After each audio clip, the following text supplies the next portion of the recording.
It is now March and my concerns are growing. We've had another hot week, so the avocados have been moved out of the sun. Norbert isn't doing much. No upward growth at all. I don't know if he's going to sprout a tree or not. But I haven't lost hope yet. Now, I'm no botanical scientist, but I know that plants need nitrogen in order to grow. Nitrogen is a key part of chlorophyll, which plants produce through photosynthesis, which Norbert isn't doing right now because he hasn't any leaves. It also forms a key part of plant proteins, which is a key building block in plant life. So I thought if I were to add some nutrients, such as nitrogen, into the water, we might be able to trigger some upward growth. I've been keeping a worm farm for the last 6 months. I basically feed my red rulers a bunch of kitchen scraps, ripped up paper and cardboard, as well as hair clippings. Delightful.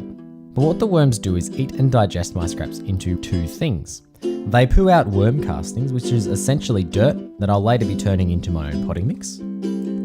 They also produce worm tea, which is their urine. Worm tea is a nutrient-rich liquid used as an organic fertilizer or soil conditioner, and this is what I'm hoping. I know that worm tea contains a range of nutrients: carbon, nitrogen, phosphorus, magnesium, nitrogen carbon, sodium, and potassium, to name a few.